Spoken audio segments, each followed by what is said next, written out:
What's up, YouTube? What's going on? Jared here, back again, and instead of my usual S&D series videos, I'm gonna make it a regular gameplay commentary for you guys today.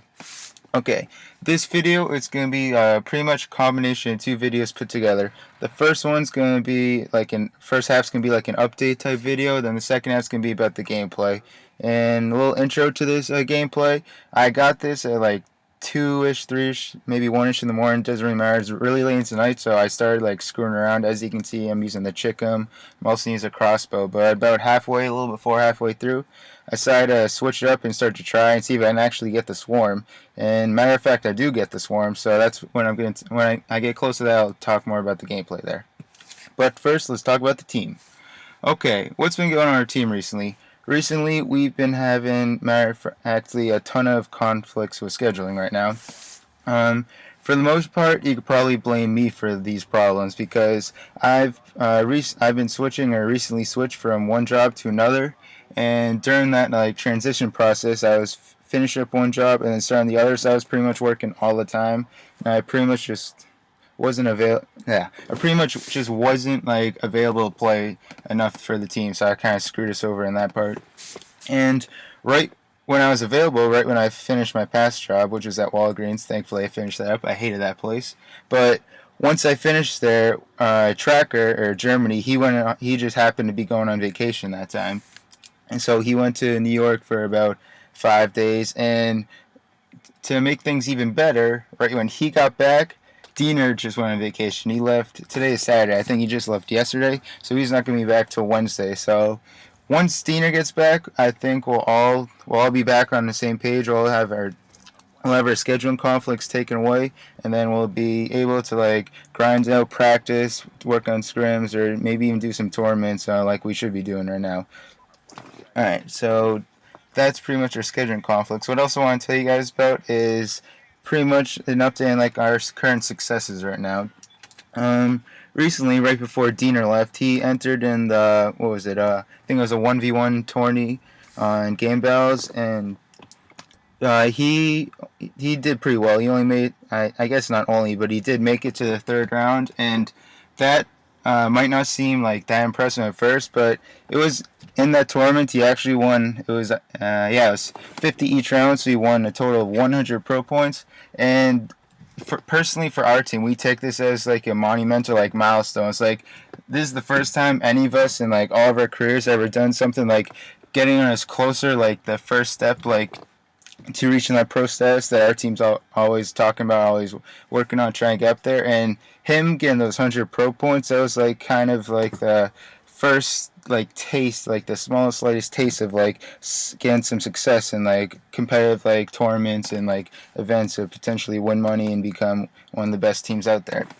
So props to him. We're pretty pumped when we got that. We were cheering us on when he's in tournament. We couldn't watch obviously because it was a 1v1 tournament, but we were still trying to cheer him on, room on as much as we can via text and calls. It was pretty fun. And is there anything else we have to intro? Oh yeah, team moving forward. What's it called? Since we're all going to be back on the same page, you can expect us to do more full 4v4 gameplay commentaries, or just gameplays. I actually don't think we've done any yet, which is kind of bad on our part, but we'll fix that shortly. When Diener gets back, we'll get some gameplays out there, show you guys our full roster in action. And one thing I'd like to point out is that where are we at? We're currently at 9 subs. That's still beginner stage, but we're thankful you 9 subs, so thank you very much. And hopefully, if you're a new guy watching this video, feel free to subscribe. You guys come along for the ride. You'll love the videos, I promise. And I'd just like to say, for those first 9 subs, thank you very much, and hopefully you guys keep on watching. Alright, so that's about all the updates I have for you guys today, so now I'm going to start talking about the gameplay. Alright, as you saw when the game first started, I was using this weird, Chickum, laser sight, crossbow, crappy class that you never want to use. And the reason I did this, like I said earlier, is just wicked tired, and I didn't even have a mic in at the time. It was me, Diener, Beccaro, and one of our friends, Lassard, who was just filling in for the fourth with us. We got this game while Germany was away on vacation. And what happened is I was just what happened? I was just like tired of just like doing bad, and I could hear them like talking in the game. It's like, all right, guys, let's try to win. So I decided to switch it up to the AN and then try to get for a swarm, in which you see I'm currently on what's it called, playing real campy and defensive to slowly build that streak. And one thing that's kind of cool about this gameplay is I started the game 9-5, and right there is when I switched to the AN class from the chicken to the AN, and I didn't die the rest of the game, which is pretty cool. And coming up in a little bit, there's actually a tip I can show you in this video. Is what I don't even know why I started doing this. Like I literally started doing it in this game. But what I was doing is mid game, I just pressed the start button. And the reason I was doing that is when you press start, you guys probably know there shows a little mini or the whole map for you guys. And the reason I was doing that is so I could see, or on the full map, I could see exactly where our whole team was, positioned at, and which way they're looking. So that way, I can fill in that last spot that need to be cut off or like covered or pushed forward. And the reason I do that, or press the start instead of just ask my teammates, because it's just like a click of a button away to know where everyone is instead of ask and like get everyone else potentially distracted for about 10 seconds. So it's like a take yourself out of the play for like 1 second, but it saves you a ton of time instead of just talking to people. And like the comment saying, take 1 step back to get 2 steps forward. That's pretty much what I do. Yep. You just see me do right there. I just pressed start for just like a millisecond, and just in that time, I was able to figure out where our whole team is, and possibly if someone else on the other team shooting where they are too.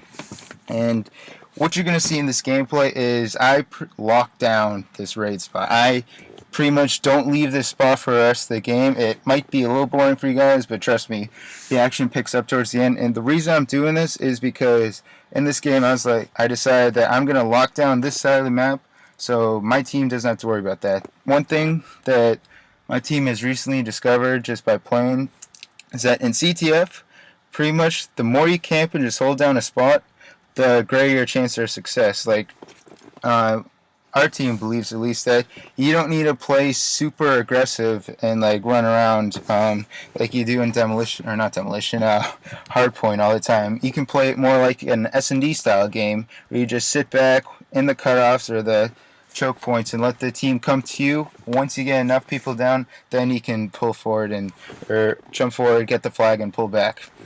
And so, like I said, you're going to see me right here. And right now you see the flag's being pulled. I tell him to come my side because I got his cover. I'm with him, so they're not going to be able to kill my flag. And what you're seeing me do right here is I'm retreating with my guy at the flag to help him lock this flag in, get in the last couple steps, because one of the most heartbreaking things is when you pull your flag all the way to the back to your flag, and then they get this clutch kill at the last second in the return. That's just a heartbreaker moment, so I like to go back with their flag runners to prevent those situations. And as you can see in my streak bar, at this point I'm wicked close to my VTOL warship, so I was like, alright, I got this. I just got to play it really slow and careful. So that's what I do.